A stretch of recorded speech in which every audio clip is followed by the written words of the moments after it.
ইতিমধ্যেই যদিও তৃণমূল পক্ষ থেকে অত্যন্ত খারাপ ঘটনা, অত্যন্ত খারাপ ঘটনা, এবং এটা এসব জিনিস কোনো অবস্থাতেই বরদাস্ত করা যায় না।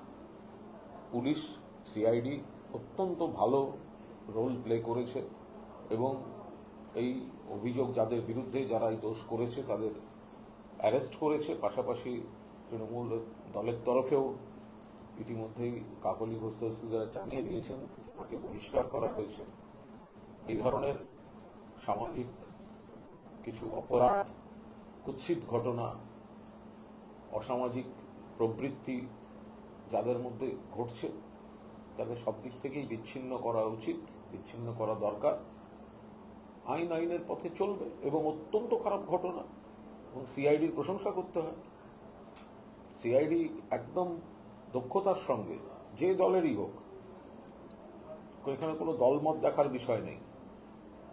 ঘটনাচক্রে এই লোকটা তৃণমূলের সঙ্গে জড়িত, এরকম অতীতে বা এরকম চারপাশে অনেক ঘটনায় থাকে। কেউ কোন অপরাধী তার কোনো রংটং দেখার ব্যাপার নেই। সেই জায়গায় দাঁড়িয়ে মমতা বন্দ্যোপাধ্যায়ের প্রশাসনের পুলিশ, সিআইডি সঠিক ব্যবস্থা নিয়েছে, দক্ষতার সঙ্গে এই অপরাধ চক্রকে গ্রেফতার করেছে।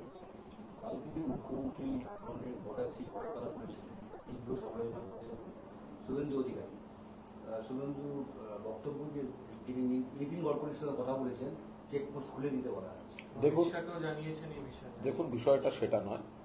বিষয়টা হচ্ছে মূলত যে কারণে মাননীয় মুখ্যমন্ত্রী, এটা প্রশাসনের বিষয়, এটা দলের তরফে কোনো বক্তব্য নেই। আমরা যেটুকু শুনেছি আমরা সেটুকু বলতে পারি যে যেভাবে জল ঢুকেছিল এবং যেভাবে জল বাড়ছিল, জাতীয় সড়কের উপর দিয়ে জল উঠে আসে। ফলে যদি ওদিক থেকে গাড়ির ফ্লো শুরু হয় এবং কোনো জায়গায় সেই গাড়িগুলি আটকে যায় এবং তারপর জলের তোড়ে কোনো গাড়ি যদি ভেসে যায় বা কোনো দুর্ঘটনা ঘটে, সেই ঝুঁকিটা রাজ্য প্রশাসন নিতে চাননি বলেই সাময়িকভাবে এই আপৎকালীন সিদ্ধান্তটা নেওয়া হয়েছে। কারণ অতীতেও জানেন আপনারা, এই জলে কত বড় বড় দুর্ঘটনা ঘটেছে। আমাদেরই দলের রাজ্যের অন্যতম সহ সভাপতি তিনি ছিলেন গৌতম বসু, এই জলের মধ্যে তাকে প্রাণ দিতে হয়েছিল, গাড়িটা জলে আটকে গেছিল। এরপরে আরো একাধিক জায়গাতেই আপনারা দেখেছেন এই ধরনের ঘটনা। তো যে পরিস্থিতিটা ছিল, যে জাতীয় সড়কের উপর জল উঠে আসছে, জল বাড়ছে, এবার ওপাশ থেকে যদি পরপর গাড়ি আসা শুরু হয় বা গাড়ি চলাচল শুরু হয়, কোনো একটা জায়গায় গাড়ি আটকে গেল বেশি জল বলে, তখন তো গাড়িগুলো নড়ার জায়গাও থাকবে না। সেই সময় যদি বাড়তি জল ঢুকে ভাসিয়ে নেয়, সেটা একটা ভয়ঙ্কর পরিণতি হতো। মূলত সেই কারণেই একটা ব্যবস্থা নেওয়া হয়েছিল। যদি জল এবং পরিস্থিতি নিয়ন্ত্রণে থাকে, তাহলে নিশ্চয়ই সেই সময় উপযোগী সিদ্ধান্ত যেটা, সেটা মাননীয় মুখ্যমন্ত্রী বা রাজ্য প্রশাসন নেবেন।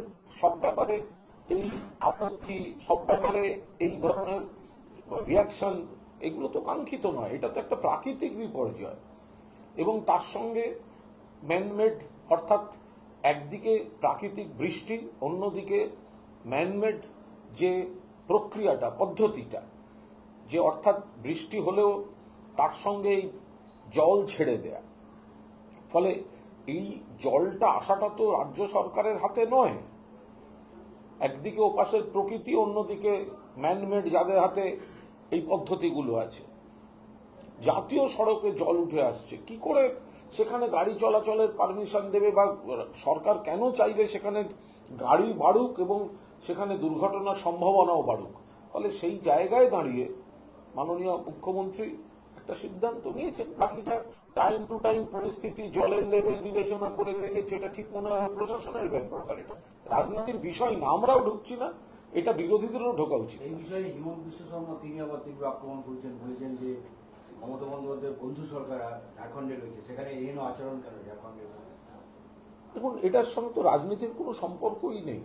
এটা সম্পূর্ণ প্রশাসনিক সিদ্ধান্ত, এবং আমি আবারও বলছি, এটা প্রশাসনের সিদ্ধান্ত। এটা নিয়ে দলের তরফ থেকে কোনো বক্তব্য নেই। যেটুকু আমরা খবর পেয়েছি আমরা সেটুকু বলি, যে এটা কিন্তু, আবার বলছি, জাতীয় সড়কের উপর জল উঠে আসছিল। যেভাবে ডিভিসি জল ছেড়েছে, বা এই জল যেটা বাড়িয়ে দেওয়া হলো পশ্চিমবঙ্গে, যে একটা পরিকল্পিতভাবে যে জলের একটা বিপদ তৈরি করে দেওয়া হলো, বন্যা পরিস্থিতি তৈরি করে দেওয়া হলো, এই জলের তোড়ে বহু ক্ষতি হয়েছে এবং একটা সময় জাতীয় সড়কের উপর দিয়ে কোথাও কোথাও জল বইছে। এই সময় মাননীয় মুখ্যমন্ত্রী এবং রাজ্য সরকার প্রশাসন তারা ওই রুটে, ওই রাস্তার উপর বেশি গাড়ি কিভাবে চাইবেন? এটা তো হতে পারে না। যদি জল বাড়তে থাকে, সেই গাড়িগুলি যদি আটকে যায়, তাহলে যে গাড়িগুলি ঘোরাতে পারবে না, ব্যাক করতে পারবে না, সেখানে যদি জল বেড়ে যায় একটা ভয়ঙ্কর দুর্ঘটনার দিকে যাবে। সেই কারণেই সেগুলি আগে থামিয়ে দেওয়া হয়েছে। এবার জলস্তরের পরিস্থিতি দেখে সরকার সিদ্ধান্ত নেবেন। এই মুহূর্তে বড় খবর আমরা, এটা হচ্ছে অনুব্রত মণ্ডলকে জামিন দিল ইডি কেসে সুপ্রিম কোর্ট, মানে এবার জেল মুক্তি হবে অনুব্রত মণ্ডলের। সিবিআই তো পেয়ে গেছে। সিবিআই পেয়েছে। দেখুন, আমরা তো প্রথম থেকে বলে এসেছি যে রাজনৈতিক উদ্দেশ্য প্রণোদিতভাবে বীরভূম দখল করার জন্য, তৃণমূলকে মেলায়ন করার জন্য এই ধরনের নানা বিষয় ছিল।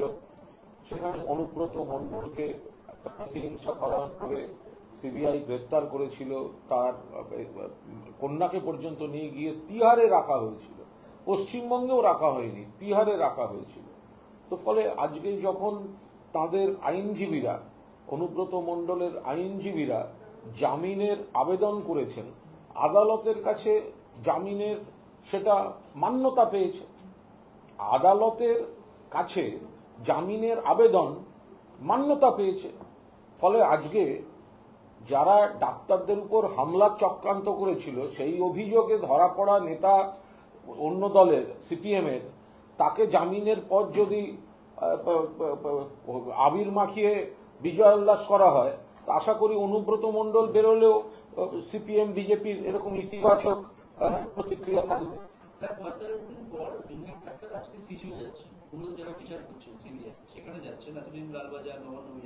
দেখুন, তদন্তের দায়িত্ব এখন সিবিআই।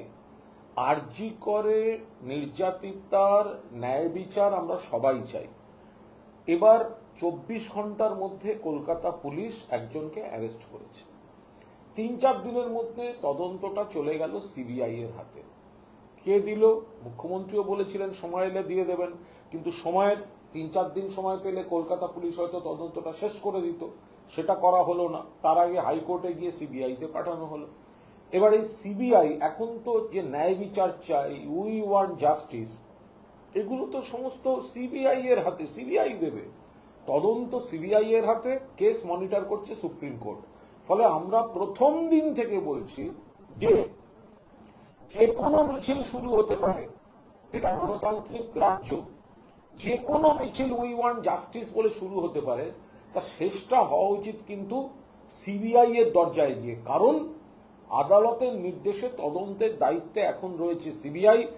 1 মাসের বেশি সময় হয়ে গেছে মূল ধর্ষণ এবং খুনের সেই রহস্যের সমাধান কিন্তু এখনো হয়নি। একজনকেই মাত্র অ্যারেস্ট করা হয়েছে। সেই অ্যারেস্টেডের সেই ব্যক্তি, সেটা কলকাতা পুলিশ করেছে। আর সঙ্গে যে দুজনকে পরে করা হয়েছে, তাদের বিরুদ্ধে কিন্তু মূল ধর্ষণ খুনের কোনো অভিযোগ নেই। তাদের বিরুদ্ধে অভিযোগ হচ্ছে তথ্য প্রমাণ লোপাট বা বিকৃতির।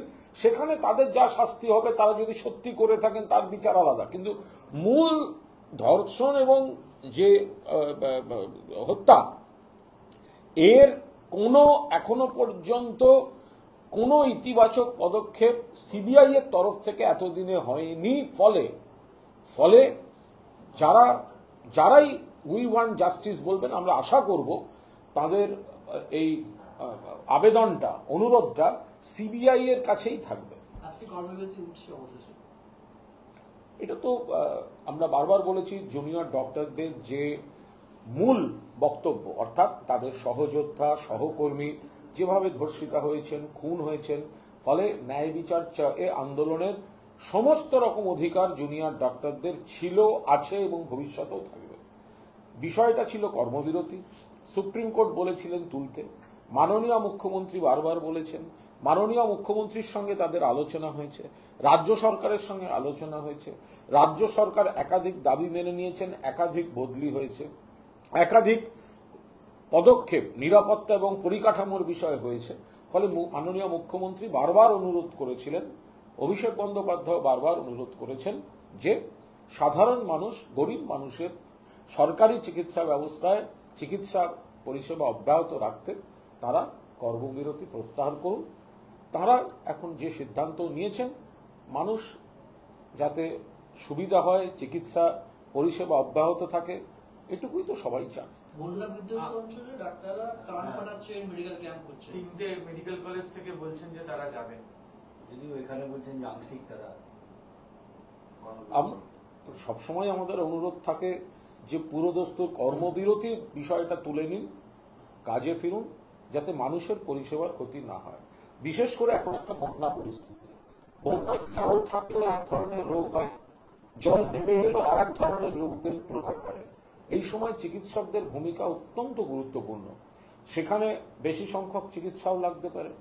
ফলে সেই জায়গায় দাঁড়িয়ে এই কর্মবিরতিটা তুলে সবাই যদি ওখানে পরিষেবা যুক্ত হন এবং সরকারি কাঠামোকে আরো শক্তিশালী করতে সহযোগিতা করেন, নিশ্চয়ই সাধারণ মানুষের তাতে সুবিধা।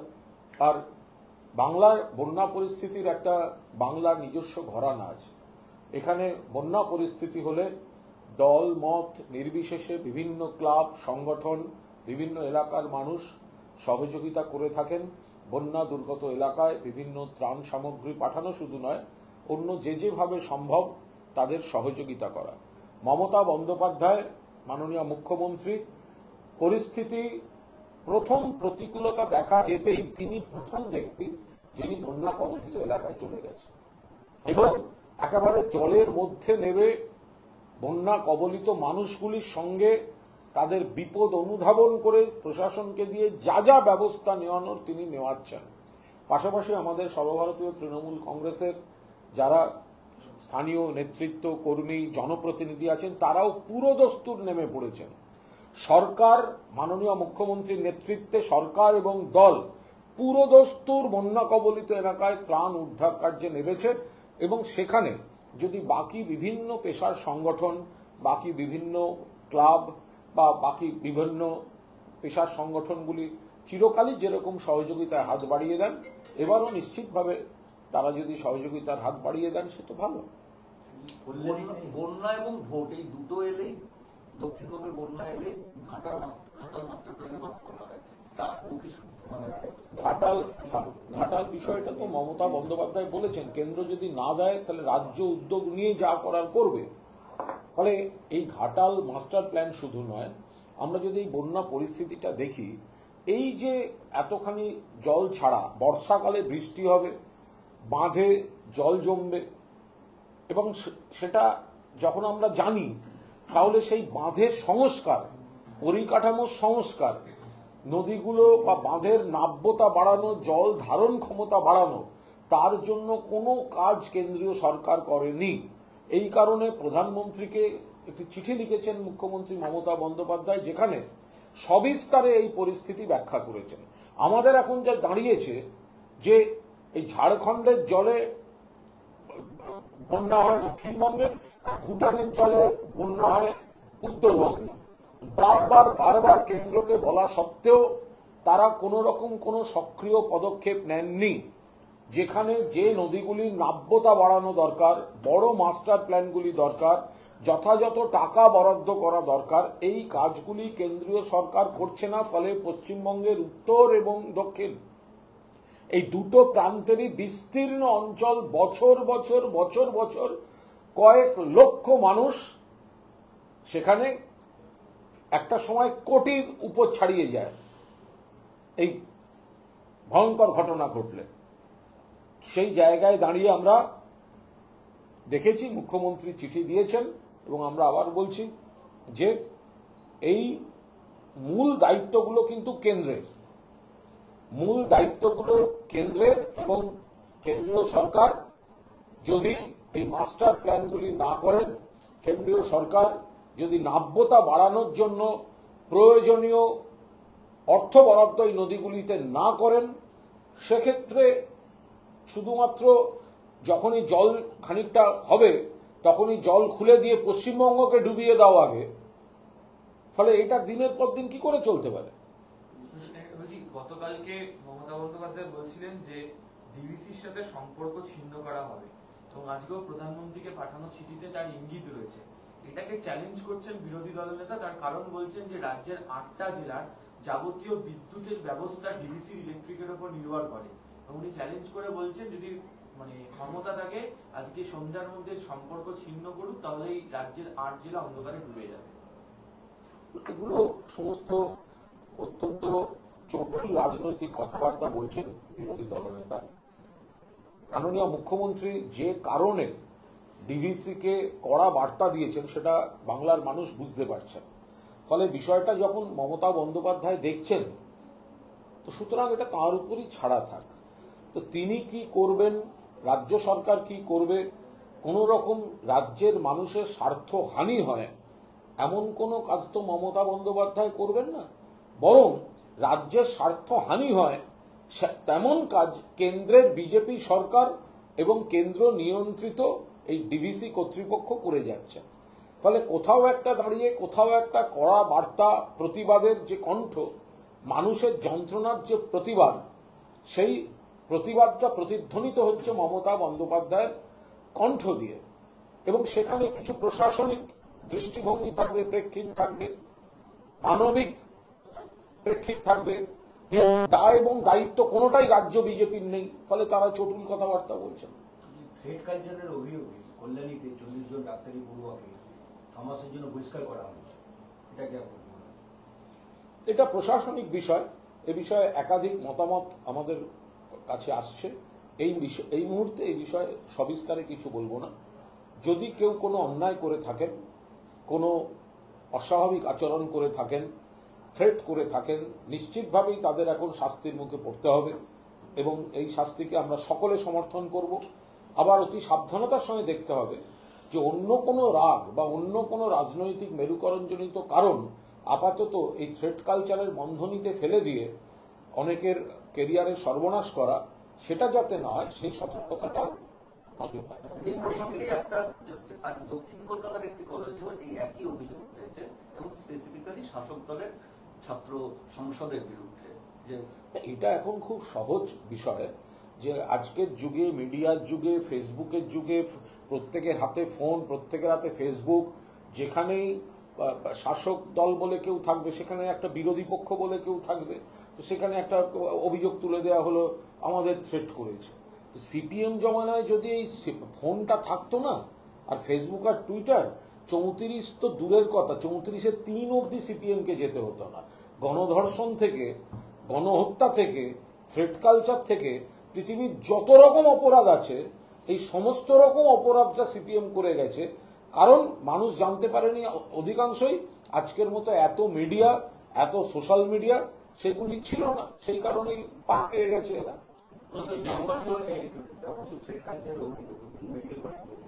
সমস্ত তৃণমূলের বিরুদ্ধে উঠছে, এতে কি কোন রকম এই যে আরজিকরের ঘটনাটাকে ঘিরে আপনি কি মনে করছেন যে তৃণমূলকে কোনোভাবে কোণঠাসা করার চেষ্টা করা হচ্ছে যে একটা বিষয়কে ঘিরে? দেখুন, যদি কেউ সত্যি থ্রেট করে থাকে তাহলে নিশ্চিতভাবে তার সমালোচিত হওয়া এবং তার জন্য শাস্তি বরাদ্দ, এটা তো হবেই।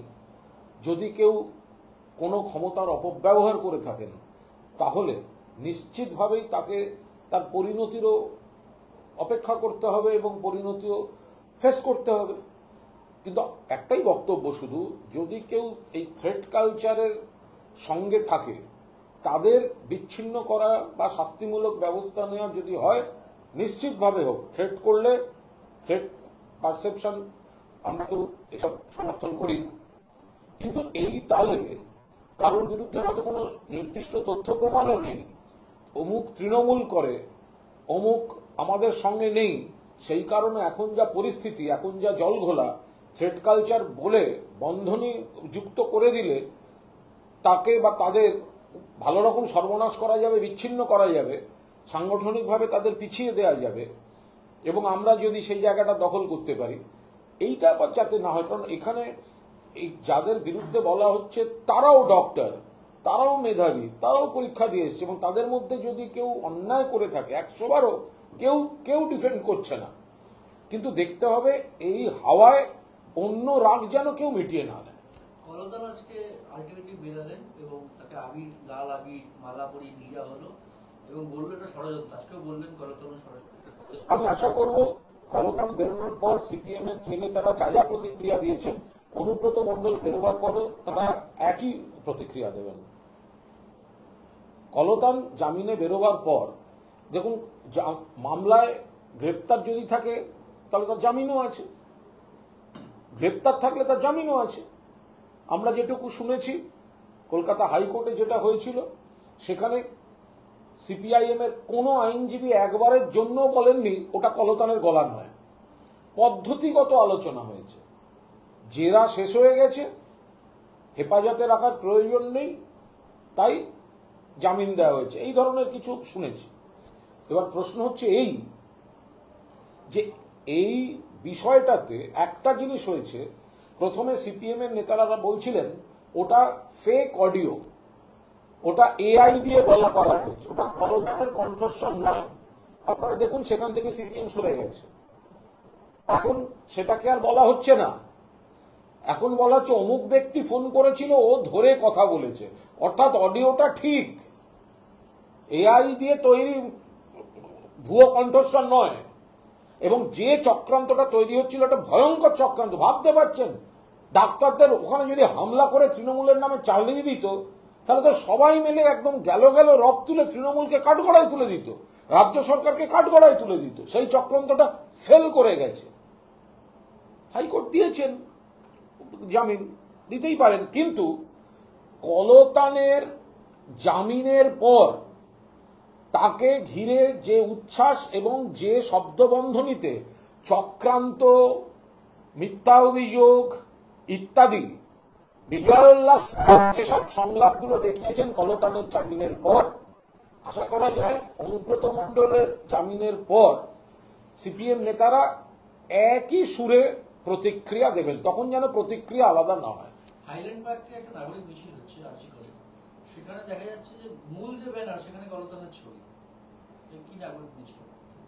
আমরা তো বলছি নাগরিক যে মিছিল, আমরা গণতন্ত্রের স্বার্থে পূর্ণ সমর্থন, কিন্তু নাগরিক মিছিলের ছদ্মবেশে কিছু পলিটিক্যাল ইভেন্ট হচ্ছে, যে পলিটিক্যাল পতাকাগুলো মানুষের কাছে রিজেক্টেড, যে পলিটিক্যাল পার্টিগুলো মানুষের কাছে রিজেক্টেড, তারা এই বিচ্ছিন্ন কুৎসিত ঘটনাটির সুযোগ এবং নাগরিকদের আবেগের সুযোগ নিয়ে অত্যন্ত বিকৃত চেহারায় তারা রাজনীতি করছেন। আমি দেখলাম আপনাদের টিভিতেই, সেখানে একজন রীতিমতো উত্তেজক কথাবার্তা বলছেন, রক্ত অমুক তমুক, এই চাই ওই দেব, এ তো একদম উত্তেজনা ছড়ানো। আমি তো দেখলাম সেই চ্যানেল মানে লাইভ থেকে কেটে বেরিয়ে যেতে হলো, এতটাই উত্তেজক অপ্রাসঙ্গিক কথাবার্তা বলছিল। তো এই উত্তেজনাগুলো ছড়াবার চেষ্টা করছেন কিছু ব্যক্তি। মানুষ বুঝবেন, ন্যায় বিচার দেওয়ার কথা সিবিআই এর, মামলা দেখছে সুপ্রিম কোর্ট। এখন তারা যদি সেখানে তাদের রাজনৈতিক যে মুখগুলো বেরিয়ে পড়ছে মুখোশের আড়াল থেকে, সেটা মানুষ দেখতে পাচ্ছে। তারা এই জায়গা থেকে প্রায় 1.5 মাস ধরে নাগরিক সমাজ তারা মিছিল করেছে, মিটিং করেছে, রাজ্যকে প্রতিবাদ করেছে। অন্যরকম যে বিরোধী রাজনৈতিক দলের যে মুভমেন্ট থাকে, সেই জায়গাটা কি নাগরিক সমাজ দখল করে নিচ্ছে? দেখুন, যারা নাগরিক সমাজ বলতে যাদের বোঝায়, নিশ্চিতভাবে তাদের আবেগকে আমরা সমর্থন করি, তাদের আন্দোলন প্রতিবাদকে আমরা সম্মান করি, কিন্তু নাগরিক সমাজের আবেগকে ব্যবহার করে বা ঢাল হিসেবে রেখে যে রাজনৈতিক দলগুলির রাজনৈতিক পতাকা মানুষের কাছে প্রত্যাখ্যাত, তারা পলিটিক্যাল ইভেন্ট তৈরি করে সাধারণ মানুষের আবেগকে বিপথে চালনা করার অথবা তার থেকে রাজনৈতিক ফায়দা তোলার চেষ্টা করেছে। আমরা শুধু তার বিরুদ্ধে মানুষকে বোঝাচ্ছি। ঘাটালে বন্যা পরিস্থিতি খতিয়ে দেখতে গিয়েও দেবকে আক্রমণ করছেন শুভেন্দু অধিকারী, বলছেন যে এনামুলের কাছ থেকে টাকা নিয়ে ঘড়ি গিয়েছে, বন্যা পরিস্থিতিতেও দেবকে আক্রমণ। এটা আমার মনে হয় যিনি যার সম্পর্কে বলেছেন তিনি এই বিষয়টার উত্তর দিতে পারবেন, আমি কি করে বলব। শুভেন্দু অধিকারী যদি কারোর সম্পর্কে একটা অভিযোগ করে থাকে, কে কোথা থেকে ঘড়ি কিনেছে, তার শপিং এর সময় আমি ছিলাম না, ফলে যে যাকে নিয়ে বলেছেন তিনি উত্তর দেবেন, আমি উত্তর দিতে পারবো না। আমার দুটো প্রশ্ন আছে। আপনারা বিভিন্ন সময় বলেছেন যে সিবিআই পলিটিক্যালি মোটিভেটেড হয়ে চলে। আজকে সুপ্রিম কোর্টে ভোট পরবর্তী হিংসা নিয়ে হ্যাঁ, আজকে এটা খুব ইম্পর্টেন্ট। সুপ্রিম কোর্ট একদম সিবিআই এর একটি মুখোশ খুলে দিয়েছে। ভোট পরবর্তী হিংসা 21-এর মামলা নিয়ে সিবিআই বলতে গেছিল পশ্চিমবঙ্গ থেকে মামলা সব সরিয়ে নিয়ে যাওয়া হোক অন্য রাজ্যে। মহামান্য সুপ্রিম কোর্ট এখনো পর্যন্ত আমরা যা পেয়েছি তাতে তারা বলেছেন এটা আদালত অবমাননার সমান। একসঙ্গে এতগুলো পশ্চিমবঙ্গের সব কোর্ট মানেই সেখানে সিবিআই ন্যায় বিচার পাচ্ছে না, এটা হতে পারে না।